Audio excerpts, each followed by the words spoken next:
today it's an honor to have Rich Culbertson. Rich is a member of our ALN board and is a senior fellow and is a one-man committee, as Jim Dieter said.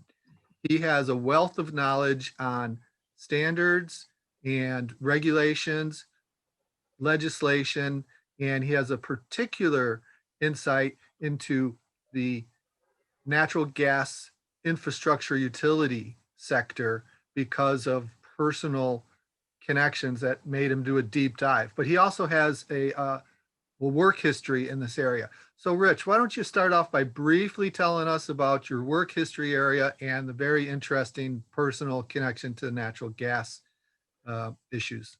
Okay, I first started out in asset management, the whole realm of asset management. When I first started working with General Electric Credit back in 1973, where I made loans and collected loans on things. And that gave me a very good managerial background, a contracts background, and how to deal with a lot of folks in different situations. From there, however, I also got involved in transportation when I transferred to General Electric Nuclear up in San Jose, California. And I was at that job, I was a project accountant, for various international contracts. I remember in one case, we had a contract in Taiwan, and somehow we were not billing the freight to Taiwan on this fixed price type contracts. If we build it, we get money. If we didn't build overview, Rich, we need to stick to the overview. But bottom line, I started getting into a very deep dive into transportation type regulations and what those things meant. Also, then I went to Shippingport, Pennsylvania, where decommissioned nuclear power plant, also which oversee from the Department of Energy and Department of Transportation, because they had responsibility for transportation of hazardous waste and such, and it had to be certified on CFR 49. So that stuff kind of got me into the regulations in a hurry, in a way where I had to be competent quickly. From there, I went to Syracuse and also increased my knowledge of being a manager of fixed assets and insurance and risk and all those things, as well as government property. What were you doing at Syracuse, Rich? I was the manager of government property, but I started out with things like IBM cards as far as the database. So it was very, very far behind. So in a year, we got that into the real world in the 80s versus the 50s. Okay. And so that was important to go through all that. Again, a lot of times when you go through the fire, let's get into the 2000s as quickly as we can. Okay. Well, eventually, I did a lot of things with Lockheed Martin, as far as regulations, and FAR 45, as well as ASTM standards.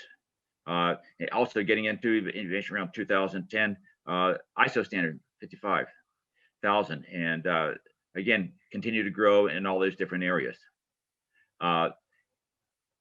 After I left Lockheed Martin, however, I continued with some of my work as I have for many years is real estate investing. And I bought a piece of property where I tried to turn on the gas, and the gas company says, well, we can't turn your gas on because we abandoned your service line. Well, I know in property, because we've dealt with the issue of abandonment, only owners abandon their own property. Others cannot abandon somebody else's property. So that created a conflict as to trying to make me pay for something of which they stole, essentially. And so this was what year was this, Rich? That was 2016. Okay. And so I went through the courts. Then it eventually went to the Public Utilities Commission and filed a complaint with Public Utilities Commission in May of 2017. In Pennsylvania. Rich lives in Pittsburgh. And so far, that particular complaint has not been dispositioned. So that in itself kind of tells you that sometimes things are just not right. Even the obvious things were not right, at which people contended that they could abandon somebody else's property, make you pay for things of which they stole, and then all along try to claim that what they were doing was legitimate and legal. And So Rich is meticulous in his research and encyclopedic in his memory. So because the gas company crossed the wrong person, Rich developed a deep understanding of the Pennsylvania public utilities regulations. And there was recently a request to increase rates by $100 million. And they asked for a public insight on this. And Rich was the only individual who said that this was an onerous uh, increase. So Rich, why don't you explain that quickly? well, first of all, public comments are very important. When the government or somebody else asks for public comments, the best thing you can do to change things is, in fact, comment. If the government has no comments from the public, then they do what they thought they should be doing all along. So you lose, but you have a tremendous amount of power if, in fact, you comment where the government has asked the public to comment. Yeah. And of course, it should be something more than whining. It should be something where So you get provide, to the point. Get to the point of what you said. you should provide evidence and facts when you do that. So where those who are making decisions have to deal with the facts. What facts did you present? I presented facts where they did not have proper internal controls of their operations, that they were not effective and efficient, that their information reporting was not reliable, that their accounting systems were weak, that they were not compliant with laws and regulations and their own tariff. And again, that made the utility as well as the court deal with those particular issues. Now, the utility, of course, wanted to shut me up at that time. They didn't want me to speak, and eventually there was another hearing where the judge did, in fact, say my testimony was legitimate because it's of the public interest. Being a person from the public, even though it's not necessarily a customer at that particular time. And so going through that process, it's just like under Lean Six Sigma or auditing, you walk the process. When you walk the process, as opposed to just reading about what the process is, then you have a much more thorough understanding. And from this thorough understanding, you were able to take the sector asset leadership structure guidance that was created by the committee and follow the questions and look at what Ed Safdie had done for the healthcare sector and address some of the questions for the utility natural gas infrastructure sector. Yes, here again under ISO 55000, 55,000, 50,001, 5002, and 55,010 concerning alignment. In those, we start inserting certain other concepts, particularly in 55,010, such as the whole area of internal controls and how companies had to have internal controls. Ed and his also does extensive work as far as what's required of organizations to be up to speed and offer and perform the way they should be performing in accordance with ISO 55,000. So I was able to then take Ed's template and start going through that one section at a time. And here again, in most cases, the government has done a lot of work, over the years. I mean, the government this is not the beginning of standards. This is not the beginning of laws and regulations. However, in a lot of cases, things are still not where they should be. And I would also say that each of these sectors are at a different level of maturity. Some are pretty far along. DoD, for example, in their management of property I think is probably some of the best management of property in the world as far as knowledge and how they get people to do things and the control of the property which they have. They may not necessarily get the press of that, but from what I've seen throughout the world, I believe that's true.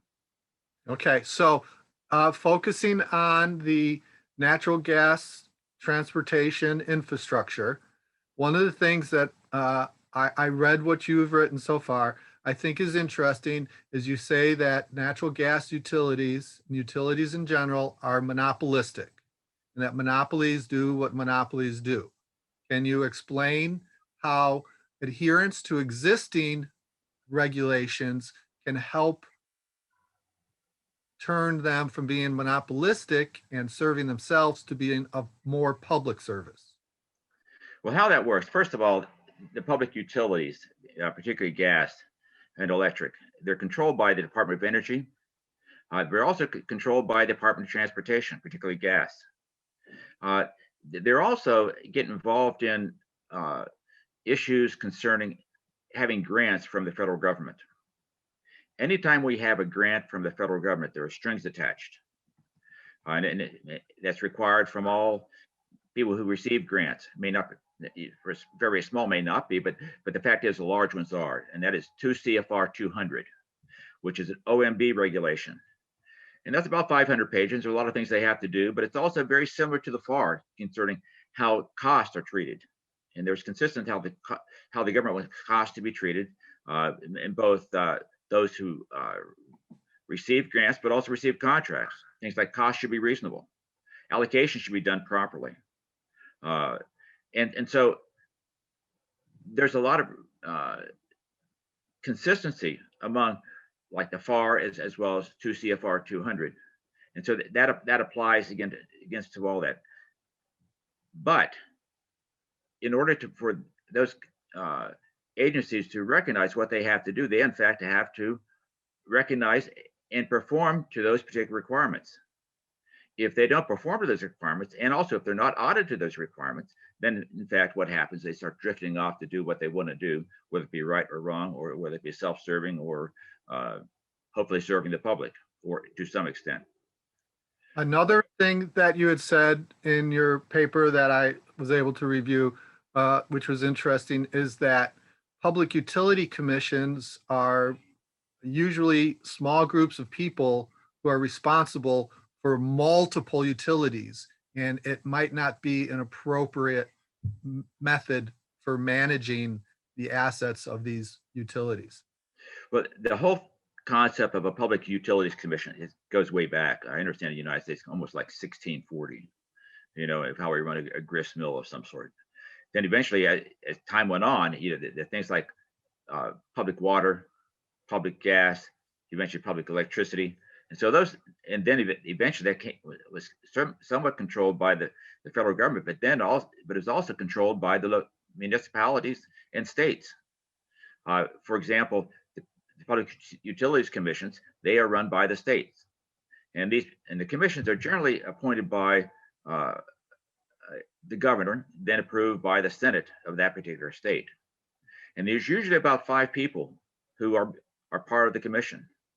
In the state of Pennsylvania, for example, the Public Utilities Commission claimed they have 4,000 public utilities that which they oversee, whether it be gas, electric, transportation, trucking, and anything that moves by pipe or by air or by land, it's under the Utilities Commission. And so if you have 5 people who may or may not necessarily be brought up in those areas, they may be good lawyers or such, but they may not necessarily be good managers or really have the depth of knowledge about what in fact are regulating. And public utilities, as far as the amount of revenue within those states, pretty well is equivalent to the revenue of the whole state. And so, you can think about your own bills as to who do you pay mostly to, the state, or do you pay for your internet and all these others utilities which you pay.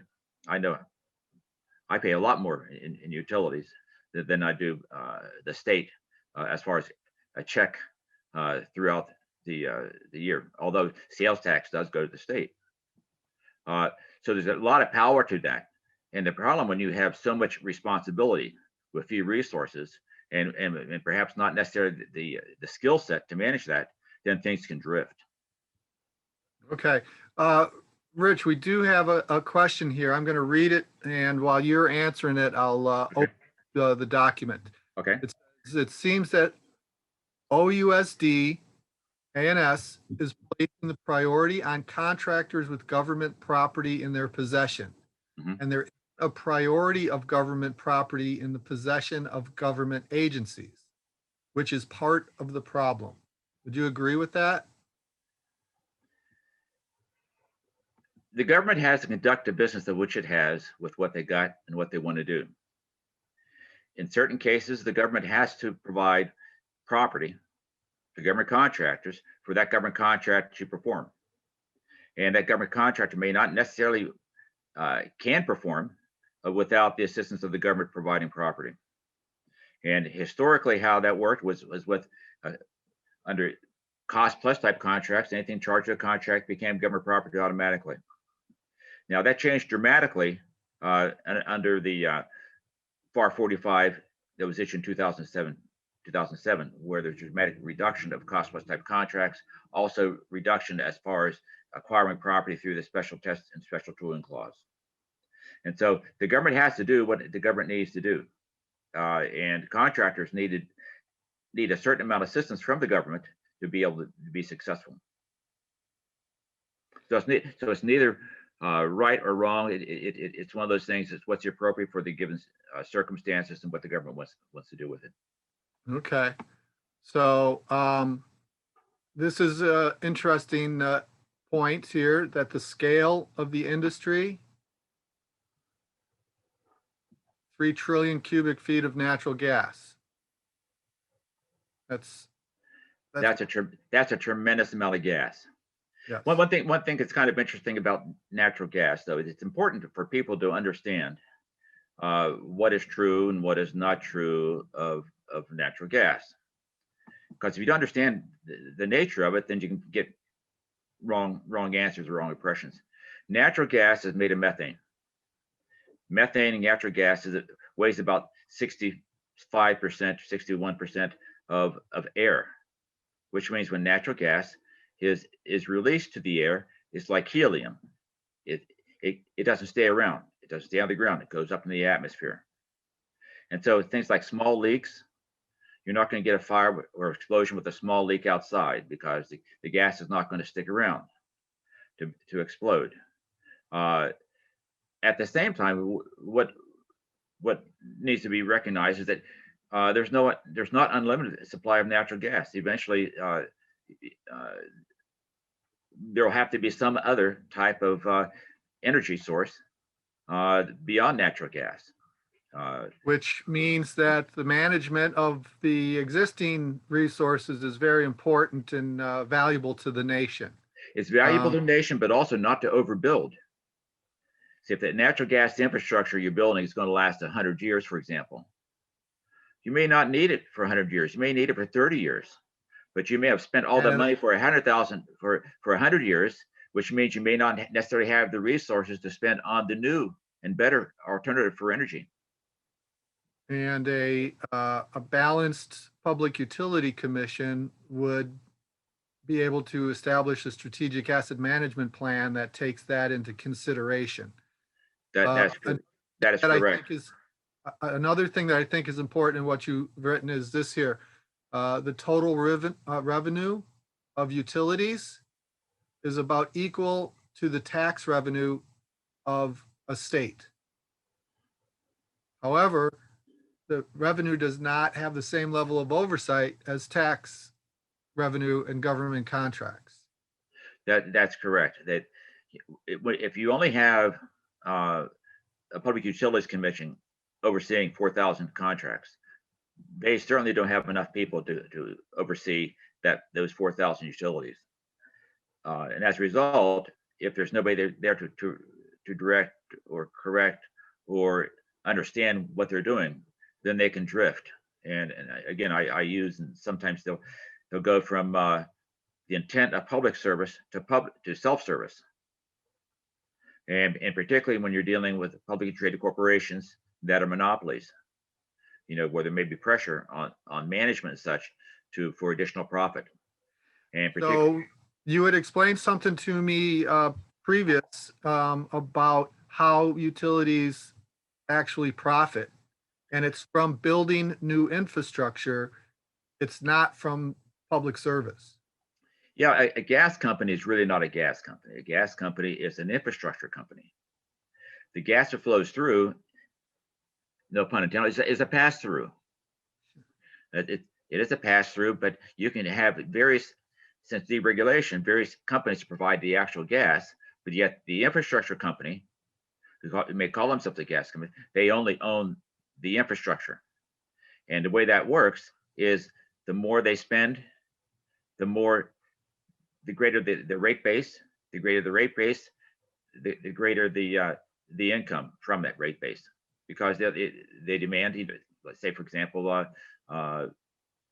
anywhere from 8 to 11% per year on the value of the rate base. Now, so in other words, there's no incentive to hold costs down or be efficient. In government contract, it's kind of like a cost plus percentage of cost. For those who have done some contracts with the federal government, you would know cost plus percentage of cost contract is illegal. But the fact is that's what's used at most of these utilities. Now, you may have some utilities that are owned by municipalities, and there some of the emphasis may be a little different. Mm-hmm. But when you're dealing with publicly traded corporations, then it's a whole problem. The other thing is interesting, with utilities, they have their own way of accounting. To have standard accounting, that accounting system has been out there since, again, the 1970s. But yet, if you're a public corporation, they're also then audited toward GAAP. But yet, the utility cannot take the GAAP audit and claim that's a good audit for utility accounting, which sometimes they try to do or claim that, but it's not true. It's a different type of audit. And going back, as far as internal controls, that's really important, particularly on things like the GAO, the yellow book, the GAO green book, effective, efficient operations, reliable reporting, compliance laws, regulations, standards, tariff, and those things. If those are in place, that kind of keeps monopolies and all business in check, particularly when those requirements require annual audits. And just like with ISO 55000, there's a portion there concerning conformance, and as well as other management system standards. We improve with audits. We improve while we prepare for audits. We improve as we get other opinions, and we argue what is satisfactory or is not satisfactory during an audit. But as a result, we strengthen those systems, and we're able to defend those systems. If in fact those audits don't occur, then that strength doesn't occur. For example, in Pennsylvania, the law says that basically the utility doesn't have to be audited except for like once every 8 years. Now, of course, that's completely foreign for any of us who've been in government contracting, where you're audited annually, or even for GAAP, audited annually. Yes. So what this touches on is how our national asset leadership strategy is not just about government-owned assets. Our strategy relates to all assets that are impacted by the federal government. And clearly, all the regulations and everything with natural gas is impacted by the federal government. And your local gas utility that upset you, it didn't realize that what they did is unleashed a monster that is maybe going to lead to reform of the way that utilities are regulated by the federal government. Well, now if we know, again, now if you know what you're dealing with, then you have a chance to deal with it. If you remain ignorant or compliant to something that's wrong, then you have little chance to change it. And therefore, it's important, for us to have the curiosity locally to see how all this stuff works. And once we have the knowledge, then a lot of times we have a responsibility to try to do what we can as a good citizen to try to make those corrections. And I think that's also what we find also within the leadership and members of ALN. We try to see things. We know when things should get better. We recognize a path to get better that benefits everyone. And everybody will have better lives as a result of this type of work. I like that. This is Jim. Just got a few minutes left, and there was, Mike had touched on one question, and there was some chat discussion going on that, in larger terms, was really about DoD getting a clean audit opinion and what assets had to do with that, and government, the assets in the hands of contractors versus the 89% of assets that are in the hands of government agencies. Rich, have you have any insight or thoughts on DoD getting a clean audit opinion? Yes, I do. First of all, I don't think it is bad as what may have been projected. That my experience is that the government does a pretty good job in those areas. They may not be able to get to the final totals, but individually, I think there's a lot of individual actions that are okay. And I think that what we've seen from GAO audits from that is kind of proven that individually, when those audits are done, you don't find too many folks that are have material weaknesses. And so that's a good sign. But in total, that's a problem. The other thing that I've also thought too is that you have, in a lot of cases, the auditors may not have really understood what they were auditing. The fact is that DoD has such high thresholds in property that, but the auditors may have been auditing to much lower thresholds as they do commercially. You know, I've seen that over the years, that sometimes the auditors they bring in are really not acquainted with how the government actually audits and the accounting systems of the government. And so again, it's very difficult to be able to do that, but at the same time to educate everybody to how the whole system works, then audit to that system.